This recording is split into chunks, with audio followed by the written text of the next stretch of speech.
সবাইকে প্রীতি ও শুভেচ্ছা জানিয়ে আমি দেওয়ান মোহাম্মদ ইয়াসির আরাফাত, সহকারী অধ্যাপক প্রাণীবিদ্যা বিভাগ, নওফাজিগঞ্জ সরকারি কলেজ।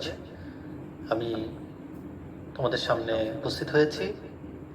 আজকে আমি অনার্স তৃতীয় বর্ষের শিক্ষার্থীদের জন্য জিনতত্ত্ব বিষয়ের একটি গাণিতিক সমস্যা, বিশেষ করে মেন্ডেলের সূত্রের একটি ব্যতিক্রমধর্মী সমস্যা নিয়ে আমি আলোচনা করব। আসলে আমি গত ক্লাসটিও নিয়েছি আমি মেন্ডেলের গাণিতিক সমস্যা নিয়ে।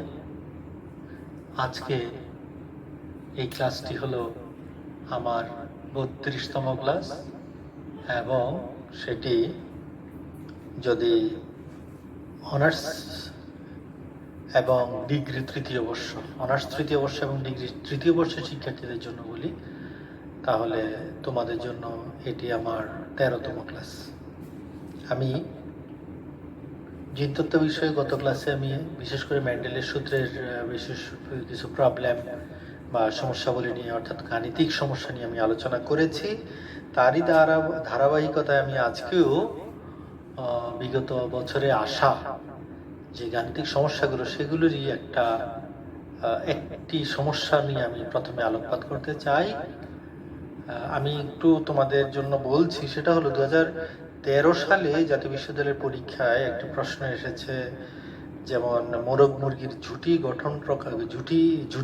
গঠন প্রকাশে জিনের পারস্পরিক ক্রিয়া ব্যাখ্যা করো।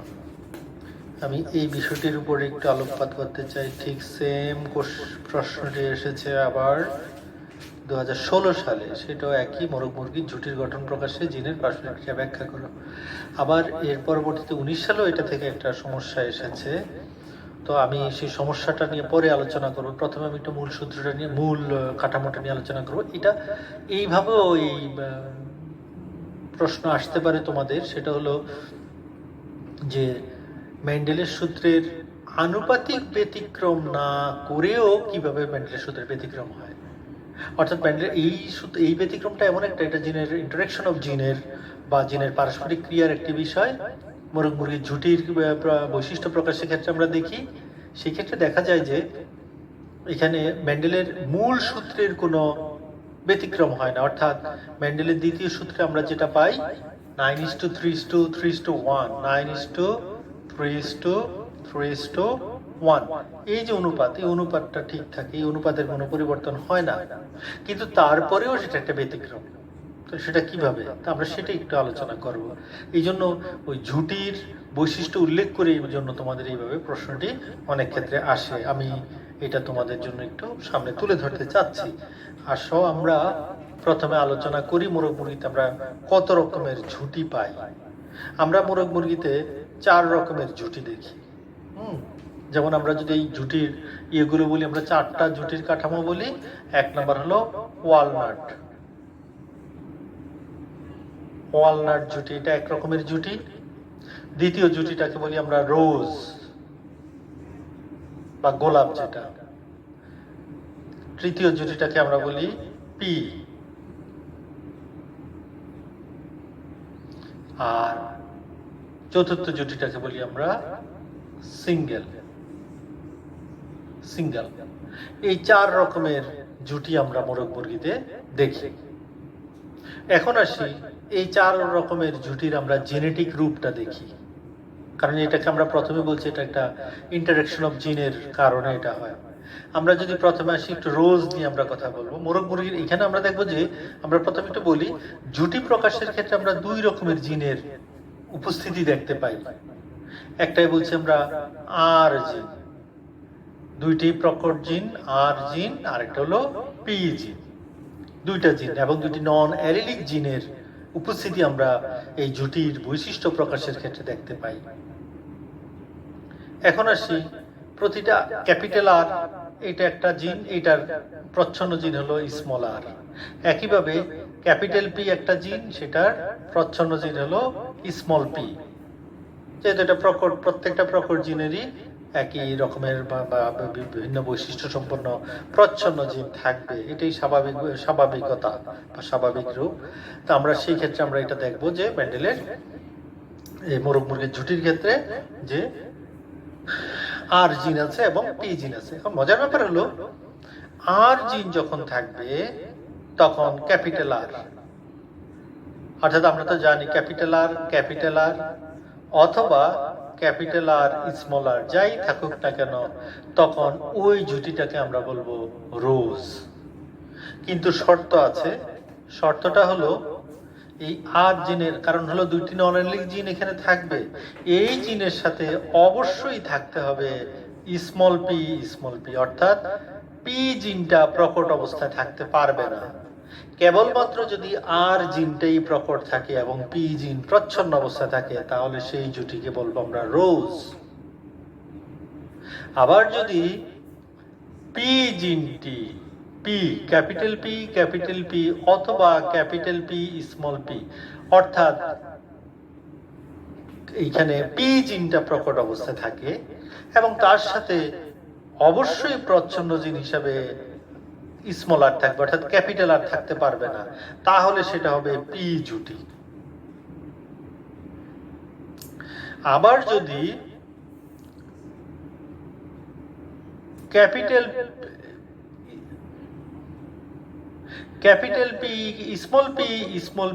স্মল আর এই রকমের জিন থাকে, অর্থাৎ এখানে কোনো প্রকট জিন নেই, শুধু প্রচ্ছন্ন জিন আছে, কোনো প্রকট জিন থাকবে না, তাহলে সেই জুটিকে বলি আমরা সিঙ্গেল জুটি, সেটা একটা ভিন্ন জুটি। কিন্তু মজার ব্যাপার হলো যদি ক্যাপিটাল আর এর সাথে ক্যাপিটাল পি চলে আসে, সেটা একটা হোক দুইটা হোক, কারণ ক্যাপিটাল একটা হলেও যা কথা, দুইটি হলেও তাই কথা। এটার কম্বিনেশন অনেক রকম হতে পারে, যেমন ক্যাপিটাল আর ক্যাপিটাল পি, অথবা হতে পারে capital R capital P small P, অথবা হতে পারে ক্যাপিটাল আর ক্যাপিটাল পি, অথবা হতে পারে capital R capital P small P. এই যে কোনো কম্বিনেশনই হোক না কেন, অর্থাৎ কমপক্ষে একটি ক্যাপিটাল আর এবং একটি ক্যাপিটাল পি থাকলে সেই জুটিকে আমরা বলবো ওয়ালনাট। মজার ব্যাপার, মেন্ডেলের স্বাভাবিক বা সাধারণ সূত্রে কিন্তু এমন একটি ছিল না। হ্যাঁ, কিন্তু এইখানে আমরা একটা, কারণ এই মেন্ডেলের সাধারণ সূত্রে যদি সাধারণ বলতাম তাহলে দুইটা জিন দুইটা ভিন্ন বৈশিষ্ট্য প্রকাশ করত, কিন্তু এইখানে আমরা দেখি দুটি আলাদা প্রকট জিন এসে একটা নতুন বৈশিষ্ট্য, না রোজ না পি অথবা না সিঙ্গেল, ভিন্ন একটা ওয়ালনাট আরেকটা। It is called interaction of gene. এটাই হলো জিনের পারস্পরিক ক্রিয়া। দুইটা না, আমরা পারস্পরিক ক্রিয়া কাকে বলছি? যখন দুটি ভিন্ন নন অ্যালিলিক জিন একটি ভিন্ন বৈশিষ্ট্য প্রকাশ করে, তখন তাকে আমরা বলছি ইন্টারেকশন অফ জিন বা জিনের পারস্পরিক ক্রিয়া। এখন আসি আমরা, তাহলে আমরা এই মোরগ মুরগির ঝুটি প্রকাশের যে বংশানুস্মৃতি আমরা সেটা একটু আলোচনা করি। আমরা শুরু করব আলাদা বৈশিষ্ট্য দিয়ে, আর এর আলাদা বৈশিষ্ট্য, পি এর আলাদা বৈশিষ্ট্য নিয়ে আমরা কাজ করব। অর্থাৎ আমরা এই মোরগ মুরগির ঝুটির বৈশিষ্ট্যের বংশানুক্রম প্রকাশের জন্য বা ব্যাখ্যা করার জন্য আমরা যেটা করব সেটা হলো, আমরা দুইটা মোরগ মুরগি নিব, একটাকে বলবো আমরা রোজটা হবে কি ক্যাপিটাল আর স্মল পি।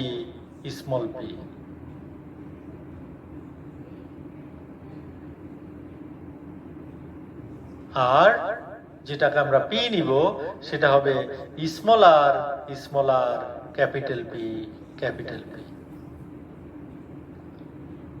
ঠিক আছে, এখন আসি, আর আমি একটু এই জায়গাটা সংশোধন করি, কারণ হলো আসলে অ্যালফাবেটিক এটাকে আমরা এরকম করব। রোজের ক্ষেত্রে আমরা বলবো স্মল পিটা আগে চলে আসবে, আরটা একটু পরে যাবে, কারণ হলো এখানে অ্যালফাবেটের একটা আছে, ক্রম আছে। Capital R small P capital R. রোজের ক্ষেত্রে আমরা এরকম করব, আর পির ক্ষেত্রে আমরা কি করব,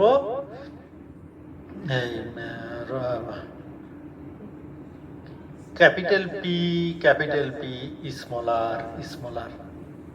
এখন আসি, আমরা যদি এই ইয়েতে দেখি এরকম দুইটাকে আমরা নিয়ে ক্রস করব, তাহলে আমরা প্যারেন্ট ধরলাম এদেরকে, অর্থাৎ এরা হলো, আমরা যদি পি ধরি প্যারেন্ট P1 এ কি করলাম আমরা, P1 এ আমরা দেখলাম যে অর্থাৎ আমরা ফিমেলটা ধরলাম, স্মল পি ক্যাপিটাল আর, তার সাথে ক্রস করালাম আমরা একটা মেল, সেটাকে কি দিলাম ক্যাপিটাল পি স্মল আর। এদের গ্যামেট G1 কেমন হবে, এটা গ্যামেট কত রকমের হতে পারে, একই রকম গ্যামেট হবে, একটা স্মল পি একটা ক্যাপিটাল আর, যত গ্যামেটই হবে সব এমন। এইখানেও কি হবে, গ্যামেট হবে ক্যাপিটাল পি স্মল আর। তাহলে এটা ছিল রোজ আর এটা ছিল পি। দুইটার মধ্যে যখন আমরা ক্রস ঘটালাম তখন F1 প্রথম বংশধরের সদস্যরা কেমন হবে, এই দুইটা মিলে capital P small P capital R small R, এরা হবে ওয়ালনাট। অর্থাৎ এই মোরগ মুরগির সকল মোরগ মুরগির F1 প্রজন্মের সকল মোরগ মুরগির জুটি হবে ক্যাপিটাল আর, সরি ওয়ালনাট হবে।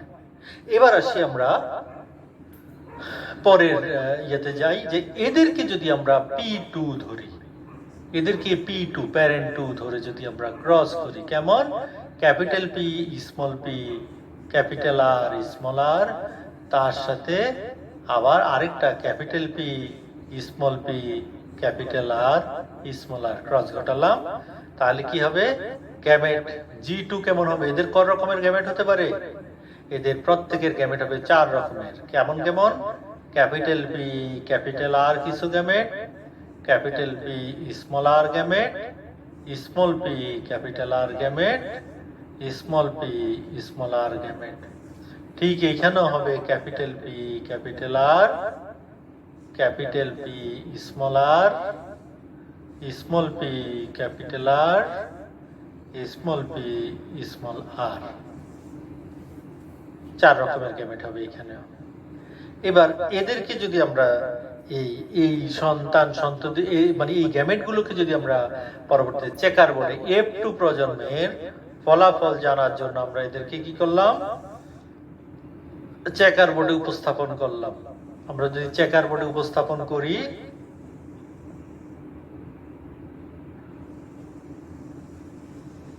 তাহলে আমরা কি দেখি, আমরা এখানে চেকার বোর্ডে গ্যামেট গুলোকে, মেল ফিমেলের গ্যামেট গুলোকে দুই দিকে উপস্থাপন করে দেখি আমাদের ফলাফল কি আসে। আমরা তো জানি এটাকে আমরা চেকার বোর্ড বলি, 16টি ঘর করব আমরা এখানে, এটার আরেকটা নাম হলো পেনেটের বর্গ। চেকার বোর্ড বা পেনেটের বর্গতে আমরা এটাকে উপস্থাপন করি, করার পরে আমরা কি দেখি, আমরা এখানে করলাম capital P capital R, capital P small আর, small P capital R, small P small R, capital P capital R, capital P small আর, small P capital R, small P small R. তাহলে এখানে কি দাঁড়াবে, capital P capital P capital R capital R, capital P capital P capital R small R, capital P small P capital R capital R, capital P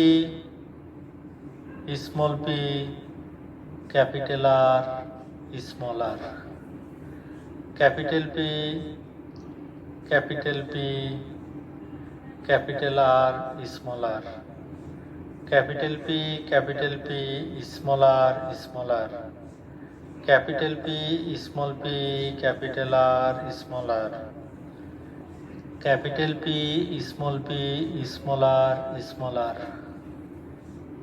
capital P small P capital R capital R, capital P small P capital R small আর, small P small P capital R small আর, small P এটা capital R হবে, small P capital R, capital P capital R, capital P small আর, small P capital R, small P small R. তাহলে আমরা যদি এবার এই জায়গাটায় আমরা দেখলাম কম্বিনেশনটা, অর্থাৎ দুইটা ওয়ালনাট জুটির মুরব্বুরির মধ্যে যখন আমরা ক্রস করব তখন দেখবো এটা হবে ওয়ালনাট। আমরা যদি সংক্ষেপে করি ওয়ালনাট, এইটা walnut, walnut, walnut, walnut, walnut, walnut, walnut, walnut. অর্থাৎ আমরা ওয়ালনাট জুটি পাবো কত?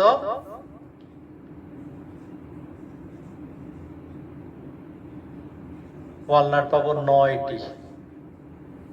আমরা দেখি রোজ জুটি কয়টি পাচ্ছি আমরা? রোজ, যেখানে কি আছে ক্যাপিটাল পি আর এই স্মল ক্যাপিটাল আর আর স্মল পি, এই একটা রোজ, এই একটা রোজ, এই একটা রোজ, যেখানে ক্যাপিটাল আর আছে আর স্মল পি আছে। তাহলে রোজ পেলাম 3।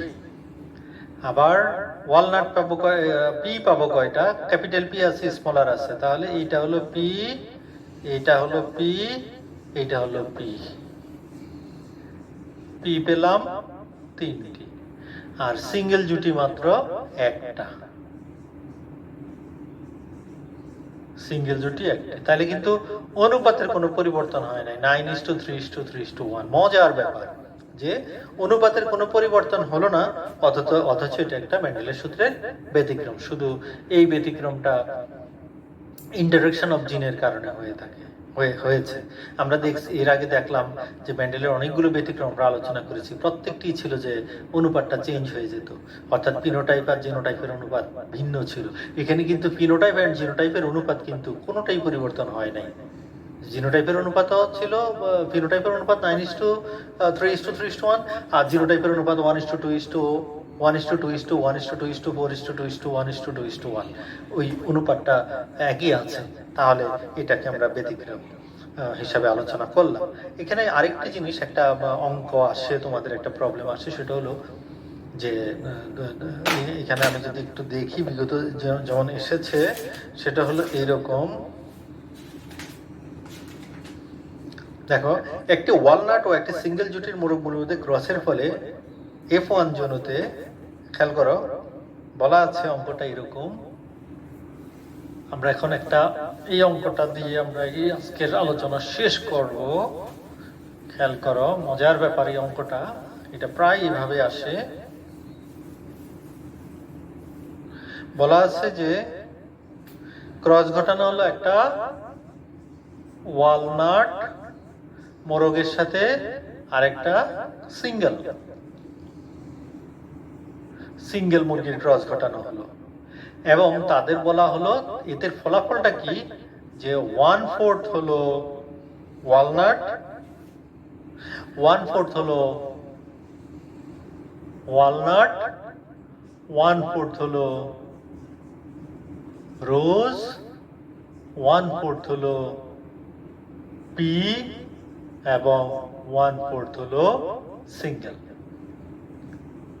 বলা হলো যে এই রকমের মুরগি, একটা ওয়ালনাটের সাথে একটা রোজের সিঙ্গেলের ক্রস ঘটানো হলো, যার ফলে তাদের যে সন্ততি হলো তার 4/1 হলো walnut, 4/1 rose, 4/1 pea, and 4/1 single. বা যদি কথাটাকে এরকম বলে যে সমানুপাতে বা সমসংখ্যক walnut, rose, pea and single পাওয়া গেল। এখন তাদের জিনোটাইপ বের করতে বলছে। কাদের জিনোটাইপ? পিতামাতার, অর্থাৎ জিনোটাইপ। পিতামাতার জিনোটাইপ যেমন এখানে বলা আছে যে পিতামাতার জিনোটাইপ নির্ণয় করা। পিতামাতার জিনোটাইপ এখানে এটাকে যদি আমরা মাতা ধরি বা পিতা যাই ধরি, মাতা ধরলাম আমরা সিঙ্গেলের ফিনোটাইপ জিনোটাইপ বের করার কোনো ইয়েই নাই, কারণ প্রয়োজনীয় মানে বের করার মতো কোনো ব্যাপার নাই। কারণ হলো আমরা জানি সিঙ্গেলের জিনোটাইপ, সিঙ্গেল জুটিটা কেন হয়? দুটি প্রচ্ছন্ন জিনের কারণে। শুধু প্রচ্ছন্ন, এখানে প্রকট জিন থাকতে পারবে না। তাহলে এটা জিনোটাইপ সর্বদাই হবে small P small P, small আর, স্মল আর। সিঙ্গেলটা আমাদের জানা, সিঙ্গেল জানা, তাহলে আমাদের বের করতে হবে ওয়ালনাট। ওয়ালনাট। এখন খেয়াল করে দেখো এখানে ব্যাখ্যাটা কোথা থেকে, ওই যে আমি গতদিন বলেছিলাম প্রত্যেকটি সমস্যার একটা কি পয়েন্ট আছে, কি পয়েন্ট ধরে অঙ্ক সমস্যার সমাধান করতে হবে। এখানে আমাদের কি পয়েন্টটা তোমরা খুঁজে বের করতে পারবে? আমি বলে দিচ্ছি এখানে কি পয়েন্টটা হলো আমাদের এই সিঙ্গেল জুটির জিনোটাইপটা হলো আমাদের কি পয়েন্ট। খেয়াল করে দেখো সিঙ্গেল, সিঙ্গেল যখন, সিঙ্গেলের জিনোটাইপ কি? Small P, small P, small আর, স্মল আর। সিঙ্গেল জুটি যখন গ্যামেট তৈরি করবে তখন সেটা কি হবে? স্মল পি, স্মল আর, এই গ্যামেট তৈরি করবে। এখন তোমরা খেয়াল করে দেখো একটি 1/4 সন্তান কি? সিঙ্গেল, অর্থাৎ একটি সন্তান কিন্তু সিঙ্গেল আছে। তাহলে সিঙ্গেল সন্তান হওয়ার জন্য তার জিনোটাইপ কি হবে? একই জিনোটাইপ হবে, small P, small P, small আর, স্মল আর। তাহলে মা থেকে, যদি মাকে আমরা ধরি সিঙ্গেল, তাহলে মা থেকে তো অর্ধেক একটা পি আর একটা আর পেলো, তাহলে আরেকটা পি আর আরেকটা আর আসবে কোত্থেকে? অবশ্যই প্যারেন্ট, অন্য প্যারেন্ট থেকে, অন্য প্যারেন্ট থেকে আসবে আরেকটা স্মল পি আর স্মল আর। অর্থাৎ একটা সিঙ্গেল জুটির সন্তান হওয়ার জন্য তাকে কি থাকতে হবে? তার মধ্যে দুইটা স্মল পি, দুইটা স্মল আর। কিন্তু এর মধ্যে একটা স্মল পি, একটা স্মল আর আসবে তার মা থেকে। তাহলে বাকিটা তো অবশ্যই তার অন্য প্যারেন্ট অর্থাৎ বাবা থেকে আসতে হবে। তো সেই ক্ষেত্রে যে ওয়ালনাট জুটির যেই মোরগ বা মুরগি আছে তার অবশ্যই তার জিনোটাইপের মধ্যে একটা কমপক্ষেই তো হবে একটা স্মল পি আর একটা স্মল আর থাকতে হবে। আবার ওয়ালনাট হওয়ার জন্য অবশ্যই একটা ক্যাপিটাল পি, একটা ক্যাপিটাল আর থাকতে হবে। অর্থাৎ প্যারেন্টের জিনোটাইপ হবে এইটা। অর্থাৎ প্যারেন্টের মধ্যে একজনের জিনোটাইপ হবে capital P, small P, capital R, small R, আর আরেকজন তো আমরা জানি। এখন আমরা একটু এটার যদি দেখি যেটা আদৌ সম্ভব কিনা আমরা এখনই বুঝতে পারবো। আমরা কিভাবে বুঝবো, কিভাবে দেখবো? দেখো খেয়াল করে, আমরা যদি প্যারেন্ট পি ধরি, এটা 1 দিয়ে হবে, পি ধরি, প্যারেন্টের জিনোটাইপ আমরা মেলের ধরলাম কি? Capital P, small P, capital R, small R. তার সাথে ফিমেলের ইয়া হবে small P, small P, small আর, স্মল আর। এখন আসো গ্যামেট। গ্যামেটের কথাটা যদি আসি, এখানে 4 রকমের গ্যামেট তৈরি হবে। কিভাবে? ক্যাপিটাল পি, ক্যাপিটাল আর একটা gamete, capital P, small R একটা gamete, small P, capital R একটা gamete, small P, small R একটা গ্যামেট। আর এইখানে যত গ্যামেট হবে সব একই রকম গ্যামেট হবে। কিভাবে? স্মল পি, স্মল আর ছাড়া এখানে কোনো গ্যামেটই হবে না। এখন খেয়াল করি এফ প্রজন্মে, F1 প্রজন্মের সন্তানদের অবস্থা কেমন হয় আমরা দেখি। এইটার সাথে যখন এইটা আসবে কি হবে? Capital P, small P, capital R, small r. এটার সাথে যখন এটা আসবে, এই গ্যামেট আসবে capital P, small P, small আর, স্মল আর। এটার সাথে যখন এটা আসবে small P, small P, capital R, small r. এটার সাথে এটা আসলে small P, small P, small আর, স্মল আর। এটা হবে যেহেতু একটা ক্যাপিটাল পি, একটা ক্যাপিটাল আর আছে, ওয়ালনাট। একটা স্মল পি, একটা ক্যাপিটাল পি আছে আর সব স্মল, অতএব এটা হবে পি। একটা ক্যাপিটাল আর আছে আর সব স্মল, অতএব এটা হবে রোজ। সবগুলো স্মল আছে, অতএব এটা হবে সিঙ্গেল। অর্থাৎ 4টি সন্তানের মধ্যে 4 ভাগের 1 ভাগ ওয়ালনাট, 4 ভাগের 1 ভাগ পি, 4 ভাগের 1 ভাগ রোজ, এন্ড 1/4 হলো সিঙ্গেল। তাহলে এটা আমরা দেখতে পাই। এই রকমের প্রবলেম আসে, আমরা এইভাবে সুন্দর করে ব্যাখ্যা করে এটা সমাধান করতে পারি। এই ছিল আজকে আমার আলোচ্য বিষয়। বিশেষ করে আমি আজকে একটু ব্যতিক্রম, অথচ ব্যতিক্রম না, অর্থাৎ সূত্রের যেই রূপ, যে কাঠামো, সেখানে কোনো আমরা ব্যতিক্রমের কোনো ছোঁয়া পেলাম না, অথচ বহিঃপ্রকাশে বাহ্যিক লক্ষণে বৈশিষ্ট্যে আমরা একটু অন্য একটা একটা ভিন্ন, অর্থাৎ ব্যতিক্রম হয়েও যা ব্যতিক্রম না এমন একটি জিনিস আমরা দেখলাম। তো প্রিয় শিক্ষার্থীরা, তোমরা বিশেষ করে যারা, আমি একটু কথা বলবো, তোমাদের যে অনার্স থার্ড ইয়ারে যারা আছো, তোমাদের কিন্তু 7টা পেপার আছে, ব্যবহারিক আছে। তো তোমরা এই অবস্থার মধ্যে দিয়ে যাচ্ছে, আমি আর তোমাদের আসলে কি বলবো। আমি দুটি পেপার ধরেছি, একটি জেনেটিক্সটা আমি আর মানে গুরুত্বপূর্ণ জিনিসগুলো যেগুলো আসলে কিছু কিছু জিনিস আছে, তোমরা যেহেতু এখন আমরা সরাসরি তোমাদের সাথে যাচ্ছি না, যেতে পারছি না, আশা করি খুলে গেলে যখন কলেজ যখন খুলবে আমরা তোমাদের সাথে সরাসরি আমরা ক্লাসে যাব। কিন্তু তার আগ পর্যন্ত আমি যে এগুলো একটু তোমাদের, তোমরা অনেকগুলো বিষয় আছে যেগুলো একটু পড়লে নিজেরা বুঝতে পারবে, সেটা আমি না গেলাম। আমি একটু যেগুলো একটু তোমাদেরকে আলোচনা করে দিলে, একটু ধরিয়ে দিলে তোমরা বাকিটা দেখে ফেলতে পারবে, ওই জিনিসগুলো আমি আলোচনা করছি। পাশাপাশি আমি আজকে এই বিষয়ের পাশাপাশি আরেকটি তোমাদের পেপার আমি আলোচনা শুরু করেছি। সেটা অলরেডি একটি ক্লাস আমার নিয়েছি, সেটা হলো ডেভেলপমেন্টাল বায়োলজির উপরে। তোমরা সেটাও দেখো, আমি 2টি ক্লাসই পাশাপাশি দিব, আলোচনা করব, একটু জটিল বিষয়গুলোই আলোচনা করব। বাকিগুলো তোমরা দেখে তোমরা আস্তে আস্তে প্রস্তুতি নিতে থাকো, কারণ আসলে ক্লাস হোক না হোক যথারীতি সেশন জট এড়ানোর জন্য হয়তো দেখা গেছে দ্রুততর সময়ের মধ্যে তোমাদের পরীক্ষা হবে, কতটা ক্লাস নেওয়া যাবে জানি না। তবে তোমরা আশা করি, আমি চেষ্টা করব এই জেনেটিক্সটা শেষ হয়ে গেলে, আমি তো ডেভেলপমেন্টাল বায়োলজিও শুরু করেছি, পাশাপাশি আমি তোমাদের আরও একটা পেপার যেগুলো একটু তোমাদের জন্য একটু জটিল, একটু কঠিন, এমন আরও কিছু পেপার আমি পাশাপাশি ধরবো, গুরুত্ব 2-1টা করে ক্লাস নিব, যাতে করে তোমরা একটু তোমাদের বিষয়গুলো অন্তত বইটা নাড়াচাড়া করতে পারো, বিষয়গুলো একটু দেখতে পারো। আমি আশা করি তোমরা ডিটাচড থাকবে না, বই থেকে পড়া থেকে ডিটাচ থাকবে না, একেবারে মানে সব কিছু বন্ধ বলে মানে হাওয়ায় গা ভাসিয়ে দিবে না।